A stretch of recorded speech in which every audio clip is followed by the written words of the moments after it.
Hey everyone, and welcome back to another episode of Profiteers versus the People. As you may have noticed in the title, we are deviating yet again from our regular scheduled programming of debunking the myth of the self-made aristocrat. However, we want to deliver content to you wonderful people that you can use. And if your experience lately has been anything like ours, we are living in a society that greatly values owning things, but we seem to be owning less and less these days. So strap in and let's talk about it.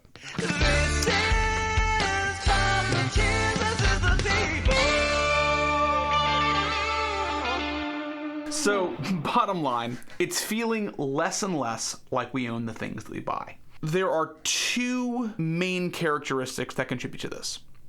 Firstly, subscriptions are offered for almost everything we buy today. He said offered, but many of these products are hard to use or don't function at all without these subscriptions. So calling this subscription an offer implies a lot of user autonomy that really isn't there. Exactly. And second, even the things that we can buy for a one-time payment give the manufacturer a say in how these products are fixed. And this can be done by threatening to void warranties or by using software to deactivate functionality if you repair the product yourself or have it repaired by a third party. Apple and Tesla are notorious for this. So we're going to touch on why these are becoming so popular, how companies get away with it, and why it's ultimately damaging for you as the consumer. And to round us out, we'll touch on a few ways that you can be part of the resistance against these practices. That, if left unchecked, will just continue our merciless plunge towards a corporate-owned dystopia. So let's start with the subscription model. Everything is a subscription. Truly. You are listening to a podcast that is produced on redacted, no free advertising here, yo, using a subscription, uploaded to the internet using that's accessed via a subscription. Strike two, unnamed service. You could have been plugged twice in this episode for the low price of $9 per month, baby. But instead you're charging us. And you're listening to our podcast on an app that you probably pay a subscription for, either in money or in ad revenue. Everything is a fucking subscription. I was watching TV the other day and saw an ad for a fucking laundry detergent subscription, and I, honest to God, had an old man yells at cloud moment. I looked at my wife and said in the daddest voice ever, "Fucking laundry detergent? They want me to get laundry detergent delivered to my house?" And then I just got up off the couch with a big old and just walked away. Yeah, that's big detergent for you, the fuckers. Yeah, the shit is everywhere. Like, even when you're buying something on Amazon, they'll ask, if you get this delivered every month, we'll make it a little bit cheaper. Like, no, Amazon, I think that this fleshlight will last at least 3. Yeah, they'd be better off selling me the lube subscription. Like, everything's red right now. Fucking it's a disaster. Everything. Everything hurts. But back to what we were discussing. Why are companies switching to this approach? We cannot ignore the consumer-driven aspect. Sometimes things like meal delivery plans can add a level of convenience that is sellable. But the bitch about capitalism is that when a consumer signals that they kind of like something, every company starts shoving it down your throat. Like when you told your great Aunt Marge that you liked airplanes when you were 9, and she sent you an airplane shirt every Christmas until you were 17, and she finally fucking died. Yeah, that one person who typed in stepsis porn on the internet, and now it's just inescapable. I'm drowning in it. It's horrible. I can't watch two young people having consensual sex anymore unless they're related. Why? But apart from the consumer level aspect, a huge driver as to why companies want the subscription approach is how companies are valued. Mm-hmm. Now, the valuation of companies sounds simple. How much is Apple worth? However, it's pretty fucking complicated, especially with smaller startup companies that come with a lot of uncertainty. Like, there's a whole area of finance, or several areas of finance, that essentially we do a lot of math to figure out how much a company should be worth. And one of the more commonly used methods, and I would say actually one of the more simple methods, derives a valuation from various measures of cash flow. And the more consistent that cash flow, the better. And this is where the subscription model really saves the day. It allows an analyst to essentially look at the number of subscribers and make a relatively simple valuation based on those numbers to determine how much the business is worth. So, businesses have a direct incentive to tap into the subscription model to show regular profits and thus boost their valuations. This is especially true for a business who wants to get purchased by another potentially larger business so they can turn those somewhat ethereal valuations into real dollars. Venture capital firms come into all of this in a huge way. Maybe we'll do an episode on VCs in the future, but we'll cut it there for this episode. Yeah, there's really a huge rabbit hole that's just really not worth exploring. It would be a long episode, too. It would be like a two-parter, however the hell you do that. Exactly. And lastly, companies like subscription models because it makes you, the customer, spend more money. And they do this in a couple ways. First, the old gym membership rope-a-dope, where canceling any service is such a massive pain in the balls that the firm estimates that they can charge you for like 3 months after you've stopped using whatever stockpile of laundry detergent you've accumulated and cancel the service. Yeah, it's pretty crazy that they can make you not be able to stop buying something. There is a service, which I'm not going to name because they haven't paid us. That's right. Where their whole shtick is they make it easier to cancel subscriptions. Yeah. Here's the fun part. For a low price of $2 a month or some shit like that. Like, it's literally become a subscription inception. It's fucking terrible. Yep. But it works, and that's why companies do How it. is their slogan not the subscription to end all subscriptions? Why aren't we writing these things? How are we not in marketing? We are too good for what we do. Yes. The second is the sunk cost trick. If I have a subscription, I need to use it. And this one's bigger with larger companies. You know, Costco, for example. I'm paying for a membership, so I will go out of my way to shop at Costco to take advantage of whatever savings I've imagined. But this idea has proliferated to a bunch of different companies. Hell, apparently Lululemon has a subscription model for better prices. What? Where will this fucking end? Like, can you imagine literally not being able to stop buying Lululemon?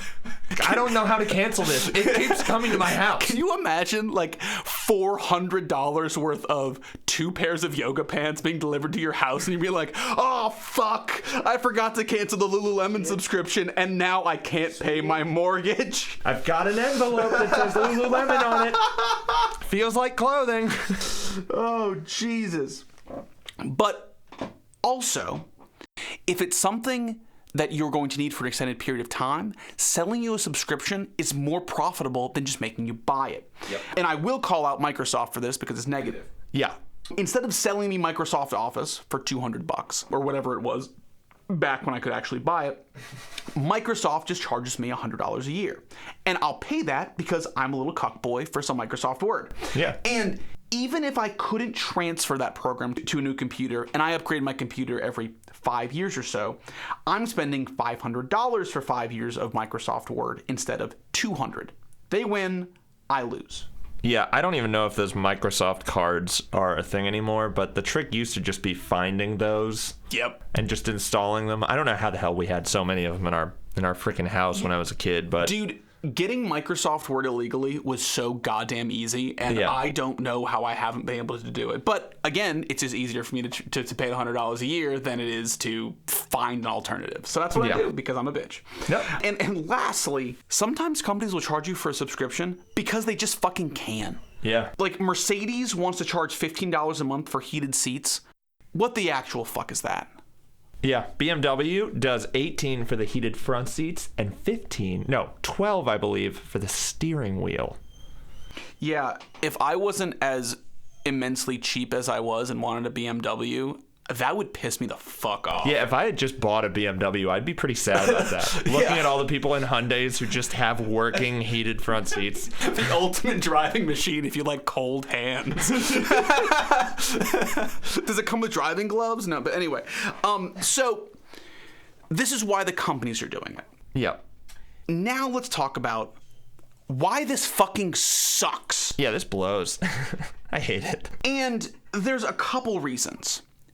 First is it pushes addressing the cost of living crisis down the road and masks corporate servitude as affordability. And this really comes into play with higher dollar products. For example, cell phones. The monthly payments make the products more accessible to everyone, but cost subscribers, often the less wealthy, far more over time. Like in my example about Microsoft, instead of forking out $200 to buy a program that I might need, I'm forking out $100 a year forever. Yeah. And for someone who $200 might be a really big expense for them. Yeah. A real barrier. Yeah, the whole idea of paying $100 a month makes that product more accessible. But it also makes it more expensive. And this seems new and disruptive, but companies have been using this strategy to make people spend money for the past century. Think of the used car salesman who starts the conversation with, "So, what are you looking for in terms of monthly payment?" And it ceases to become a conversation about ownership and becomes a conversation about obligation. Yep. And then you walk out of a dealership with a car you can't afford, and that monthly payment gets in the way of everything. Yeah. And thus commences the cycle of poverty for the financially uneducated. And second reason that this whole concept sucks and should piss you off is it puts the power in the hands of the owners. As everything goes towards the leasing model, consumers are at the mercy of these companies' profit-driven decisions. For example, car subscription models are a thing now. Yeah, it's already happening. Yeah, it's happening. And no, you don't get a free call-out car subscription models because $9 a month, yo. But essentially, you pay a monthly fee for the right to use a car. And we're heading down a road where a huge chunk of people's monthly income is being consumed by not owning things, but by the privilege to access them. Yeah. You rent your home. You rent your phone from your provider because they won't let you buy one anymore. Then you rent the privilege to access your internet or streaming services. You pay for the access to your heated seats and your heated steering wheel, the music you're listening to, and on and on and on and on. And there might be a listener out there who's asking, so what? It's a way for companies to make things more affordable. Well, convenient question asking listener. If the owner gets to sell you your own shit back to you every month, who's to say the price won't change when they inevitably have to continue to raise profits? If your landlord raises your rent, you've got to find somewhere to live. If your car subscription service doubles its price, you're at their mercy. Yep, 100%.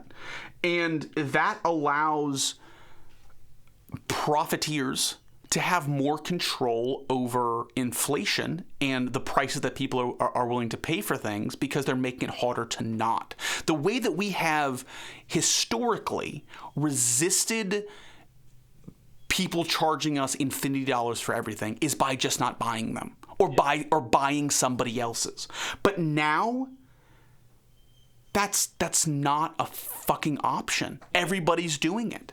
Yeah, protesting by living in a box and walking to work is pretty hard. It's a pretty hard sell. Like, good luck scaling a movement. Yeah. What am I going to do? Not like that I can't own my cell phone and not have a cell phone? Yeah, go back to a landline. Yeah, it's part of society. Yeah, selling you the same product over and over again is nothing new, by the way. Many of you have probably heard about that light bulb hanging in a fire station that's been on for like 100 years.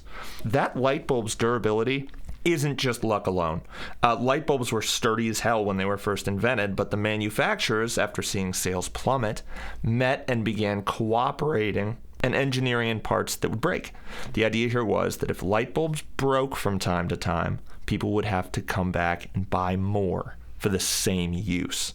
And it obviously worked. This has been the model for most new technology since, in fact. Product breaks, you replace it. But with more expensive products, people are better at keeping track of stuff that breaks quicker. Most people know not to buy a used fucking Jaguar for this reason. But for the more expensive stuff, companies can't get people to just keep buying replacements. You're not buying a Jaguar over and over and over again. You're not buying an iPhone over and over and over again.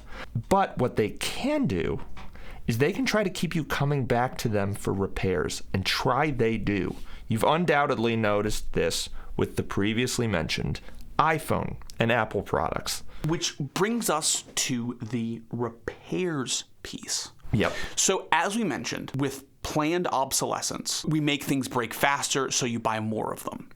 And repairs are kind of a monkey wrench in that machine, because if you sell me a shitty washing machine and I can get it fixed for a decent price, then that's what I'll do. I won't just buy a new one. Yeah. But when you take my ability to repair my own things out of the equation and put that on top of shoddy products, what you get is a bunch of fucking profit for the companies. Yeah, even if you do fork out the dollars or pesos or yen to buy something, you still don't technically own it. So what do we mean by that? So in the Business Insider article entitled Death of Ownership, Nathan Proctor tells the story of the owner of an electronics repair shop who made a decent chunk of his living replacing the screens on iPhones. And this whole concept was threatened when Apple rolled out a software update that would disable the Face ID if the screen was replaced by a quote-unquote non-Apple authorized repair shop. Yeah. And they eventually rolled back the update, but this still illustrates this ability for a producer to have a say in how one of their products is fixed after they've already sold it. Yeah, Apple's never liked people trying to fix their shit at home, by the way, and have been pioneers in the realm of this kind of corporate policy. Tesla as well has been accused of revoking charge capacity and fast charging capability of their products remotely. Yeah. On top of this, increased use of computers in modern cars is effectively killing the independently owned car repair shop. Try to replace your own headlight today. In 2006, it was literally changing a fucking light bulb. But there's like some sort of orb thingy in there now, and in some cars they like follow the cars in front of you. It's computer work at this point. Dude, so my sister-in-law told my wife and I that her headlight was out. Yeah. Or we noticed or whatever. And I was like, oh, give me 20 minutes. And I'm not a handy person, but this is like the one of two things I can do in a car. Yeah. And she was like, well, I took it to the dealership and they said it was going to be $500 to fix it. Yeah. And I said, $500? I'll do it right now. I'll Google a YouTube video. And sure a fucking enough, they've put something in there. And you can't change your own headlight. So, to your point, that $20 trip to Advance Auto Parts turns into a $500 dealer-owned headlight repair. Yep. And it's all because LED headlights are better and they're better for visibility.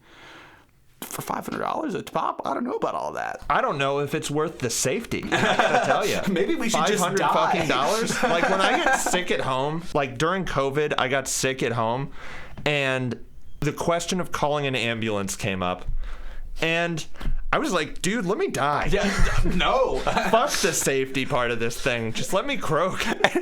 And you, the wonderful listeners at home, might be, well, Rad Bill must not have health insurance. Rad Bill has health insurance. I'm pretty sure I still have health insurance.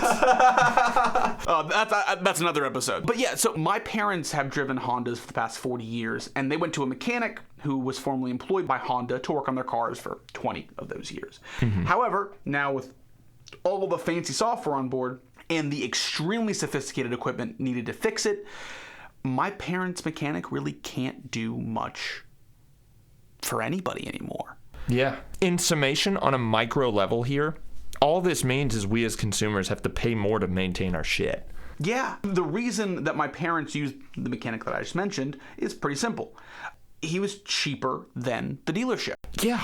But on a macro level, things get a lot more grim. Mm-hmm. There is an economy created by fixing things. Thousands or even tens of thousands of small businesses make their living by fixing things bigger businesses make. The barriers of entry for these businesses are lower, and there are diseconomies of scale at play. Jim's HVAC repair shop can be a little more nimble and responsive than a big player, and Jim can make a living. And without these small service-based businesses, competition in the marketplace plummets and jobs begin to evaporate. Yep. And also, while it's not as economically impactful, lots of relationships are forged via small business owners and their customers. My parents didn't just go to the mechanic I mentioned because they liked his prices. They trusted him. He gave them honest advice, and everyone in the transaction enjoyed the rapport that they built. Yeah, it creates like a community. Exactly. There's another comment to be made about company power dynamics here. If I, as the consumer, am afraid to piss off a producer after I've already exchanged money for a product, do I even fucking own it? Did I buy it? Or am I just renting this thing from the frickin' company? So, what can we do to stop this bullshit? So on a micro level, especially with software and streaming services and other products that can't be held in your hand, there are certain websites you can use to share pretty much everything with each other. It's amazing. You can use these websites to avoid the predatory software subscriptions or just avoid getting buried in subscriptions. Maybe information like this will begin showing up on our subreddit from time to time. Maybe. Yeah, just do maybe what you want with that information. Pop by. Yeah, who knows? Big picture-wise, it would be pretty sweet if the government did something about this. Yes. There's already some work being done here, but like all governmental work, it's not nearly enough and needs to be driven further. So there's something called the Freedom to Repair Act. And I'm not a lawyer, so I don't want to act like I've read this act because I haven't. Mm-hmm. But the summation that I've gotten is essentially the act clarifies that repairing something isn't a violation of copyright law. So that's kind of where we're at right now. But basically, this act is fighting for your right to repair your stuff. Yeah. Look it up. It's interesting, and it seems to be a step in the right direction. Yeah. Now, there's another act out there that is a step in the wrong direction. And this is the Digital Millennium Copyright Act, or the DMCA. This is bad legislation. Yeah. It was originally passed to prevent people from pirating music and shit. And I don't know this for fact, but think of the "you wouldn't download a car" ads, which, to be clear, yes, I would. I would absolutely download a car. If there was a way for me to like take a buddy's car who owned that car and create another car in a way that didn't disrupt his ability to use his car at all, dude, I'd be giving cars to the whole neighborhood. If we could duplicate cars for $0, then I would have 7. Every house on our block would look like a trailer trash house. There would be so many busted up, shitty cars in everyone's front yard. So many cinder blocks. Yep. Oh, so many cars just sinking into the dirt. Oh, God damn. Totally. We'd do the shit out of that. Absolutely. Basically, this bill needs to be modernized, and it's feeding into corporate bullshit. It's funny here that of the two bills that we've mentioned, the one that protects consumers seems a lot less far along than the one that protects corporate interests. But yeah, the one that protects corporate interests, I'm pretty sure has just been doing that for the past trillion years. It done been happened. Also, as a side note, stop acting like reading the terms of service agreement is going to help users at all. Like in the Death of Ownership article, one of the things they say and bemoan is that 91% of people just don't read the user agreements anymore. That's why we're being bent over and just repeatedly dominated by these frickin' companies. Here's the issue. I read those agreements forever and had to stop. 2 things that surprised me here. 1, that you read the user agreements, and 2, that 91% of people don't read user agreements. That means like almost 1 in 10 people read user agreements. That's insane. That is so hot. 1 in 10 people are just angry dads calling customer service, which was me, by the way, and I'm not even a dad. We only have plants, but I was calling these companies and I was furious about what was in those agreements, and there were 2 things that were happening on those calls. 1, the customer service person answering was going, holy shit, this person read the customer service agreement. They were flabbergasted. They don't know what's in there either. Of course not. And number 2, they were like, sorry. I mean, you don't have to buy the product. It's like, I already own it. Well, yes. This is my printer. I need this thing. Exactly. In the terms of service, it's like, oh yeah, by the way, you got to subscribe to this monthly thing to get ink for this printer, and we can shut off the printer if you use other ink. It's like, I can't know that in the store. I make the financial decision and then you feed me that. I'm being forced to do this. In what contract law is that okay? Again, not a lawyer here, but I gotta believe that that's lawsuit worthy. That has to be against the rules. And to your point, if everyone has a user agreement like that, what do I do? Just not use things that are integral to society? Oh, I just won't use the internet because they'll sell my data. I won't fly places. It's not like I have that many choices in airlines, and each terms of service agreement for airlines is worse than the last one. Frontier tickets are the only plane tickets that have ever made me consider shoving my luggage up my ass and smuggling it into another state with all of the additional fees. We don't need to be more informed. We need to be protected. Yeah. But anyways, that's our episode, gang. Yeah. Before we close, Chuck, you beautiful darling, we saw your post in the Q&A, and we have no idea how to respond to you. We have no idea how to use these unnamed software things that we use to make these episodes. We saw it, and we were screaming into the void to try and get your attention. But thank you so much for listening. We're going to keep your unanswered Q&A post up and cherish it forever. If you want to chat, please email us at profitversepeeps@gmail.com. That will be in the down there part for you if you'd rather just copy and paste. Yep, and if anyone wants to ask us questions that we don't know how to respond to, please feel free to engage with us on the Q&A. Alternatively, if you'd like to chat, please feel free to hit us up on Reddit, Twitter, or just feel free to email us, profitversepeeps@gmail.com. And also, last thing before we let you guys go, if you would like to be a part of our podcast or have us interview you about something that you think relates to our theme, shoot us a DM, email, carrier pigeon, whatever. We would love to chat with you. But as always, thanks again for listening, guys, and goodbye.